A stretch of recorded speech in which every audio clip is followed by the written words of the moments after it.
Hi, and welcome back to Rolling Hills Soul Care Podcast. My name is Jazzy. I'm here with Chuck. How are you today, Chuck? Hi, Jazzy. I am doing great. Are we going to have interesting banter before this? Banter? Do you want to have banter today? Oh, I think we should talk for about 5 minutes about getting our nails done. You know how often I've had my nails done? I need to know now. You need to know that. I really do. I have never had my nails done. Does it show? We're going to fix that. All right. Well, after the podcast is over, you can do that. We'll just head straight to the salon. We've got a treat for you. Okay. I should bring us back here. Chuck, you have a blog post to read for us, don't you? Thankfully, yes. Yeah, we're going to. This is a milestone blog. You are at blog post 100. Well, it is a milestone, 100. I thought about that when I wrote it. It's like, wow, God's given me at least 100 things to write about. So I'm thankful for him for doing that. This is my centennial thought. So this blog was written in early September, and this is what I wrote.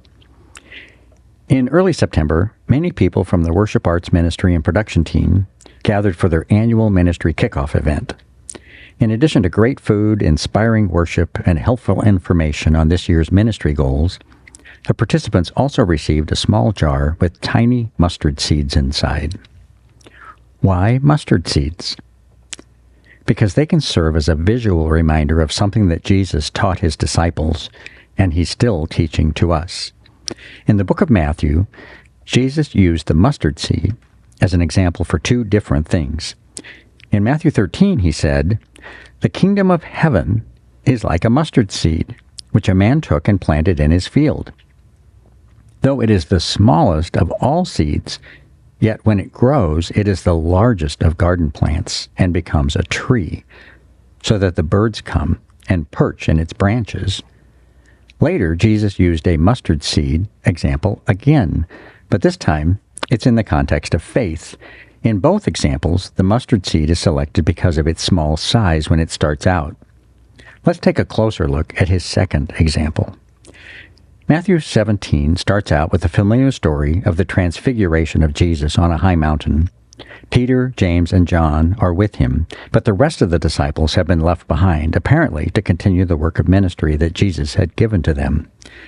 This is where Jesus finds them when he returns in Matthew 17, verses 14 through 20. Here's what that passage says. When they came to the crowd, a man approached Jesus and knelt before him. "Lord, have mercy on my son," he said. "He has seizures and is suffering greatly. He often falls into the fire or into the water. I brought him to your disciples, but they could not heal him." And Jesus replies, "You unbelieving and perverse generation, how long shall I stay with you? How long shall I put up with you? Bring the boy here to me." Jesus rebuked the demon, and it came out of the boy, and he was healed at that moment. Then the disciples came to Jesus in private and asked, "Why couldn't we drive it out?" And Jesus replied, "Because you have so little faith. Truly I tell you, if you have faith as small as a mustard seed, you can say to this mountain, 'Move from here to there,' and it will move. Nothing will be impossible for you." Jesus called his own disciples unbelieving and perverse. He told them they had failed by saying, "Because you have so little faith." The Message translation puts it this way: "Because you're not yet taking God seriously." Why was Jesus so obviously frustrated and disappointed with them? For context, when we read Matthew 17 and hear Jesus' harsh rebuke, it's important to recall what Matthew said Jesus had done for them sometime earlier. In Matthew 10:1, Jesus gave his disciples authority to drive out impure spirits and to heal every disease and sickness. But now, in Matthew 17, they're stumbling in their faith. I don't know about you, but I can identify with the disciples. It's really easy for me to talk about my faith and trust in God when things are going pretty smoothly. I can sound pretty confident. But sometimes all it takes is a problem that seems bigger than I can handle, and I'm right there with the disciples in this story. But even as Jesus rebukes them, he also tells them and us what the solution is. Faith. Not huge faith, just faith. Just mustard seed-sized faith. But not faith in ourselves. The object of our faith is Jesus himself. If we have even a teensy bit of faith in the unlimited power of the Lord, big things can happen. In fact, Jesus said nothing will be impossible for you. But Jesus doesn't want our faith to remain as teensy as a mustard seed. He wants it to grow because our faith is a reflection of our relationship with him. As our faith in him grows, our relationship with him also grows. And as we learn to trust more and more in him and his power, that little seed of faith begins to grow and grow.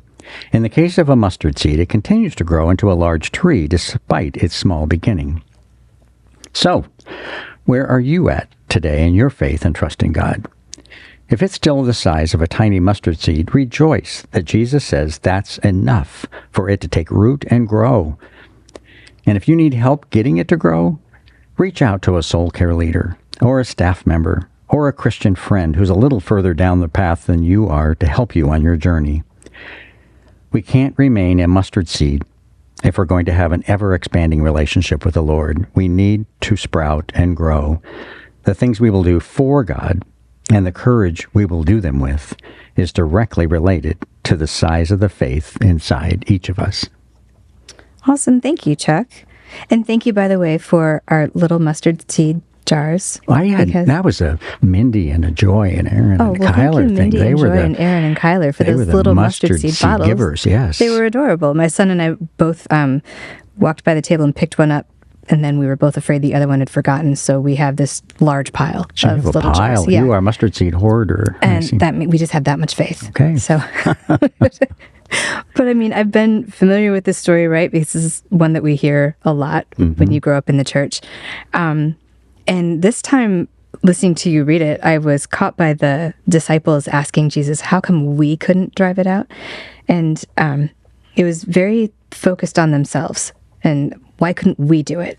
And you're talking about the faith that we are trying to grow is not the faith in our ability to do things, but our faith in God. And I think that I'm used to hearing the story and thinking, that's right, believe in God and I can do anything because that's just how he's going to be. But it's not really the point of that. It is the point of, it's the faith. Our faith in God is what should be growing and not our faith in his ability to make us cool. Correct. Yeah. He is not about, your words, he's not about making us cool or effective or better or pick the adjective. He's trying to grow our trust in him. And part of this story was also, he's trying to grow our relationship with him.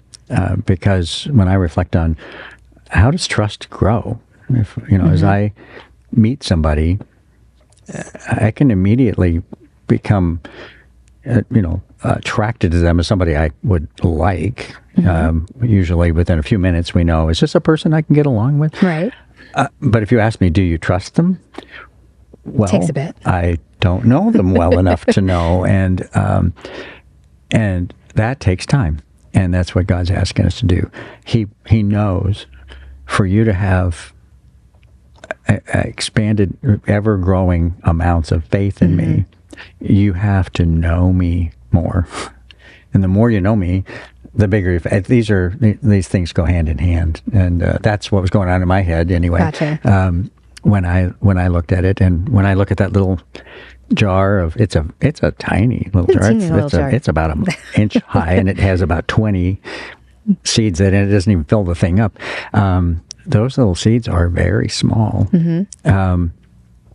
And Jesus is just using a convenient picture for them. Sure. Because it has nothing to do with a mustard seed itself. It just has to do with, it only takes enough faith to say I have it and I can point to it. And then he's saying, oh, I can work with that. Right. It has the potential for that growth and that constant expansion. Right.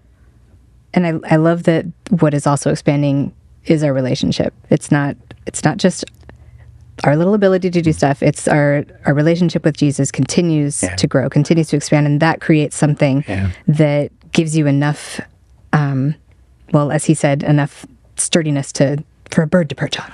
There's something to work with there, like you said. So I think we find that in our relationships with people or our relationship with God, as we spend time, as we experience this life together, they get an opportunity to demonstrate things that just continue to build our trust in them. And that happens through shared experiences, whether it's with a person or with God. Right. And that's one of the lessons for me that I got out of this, is that if I'm going to grow my mustard seed size faith, then I've got to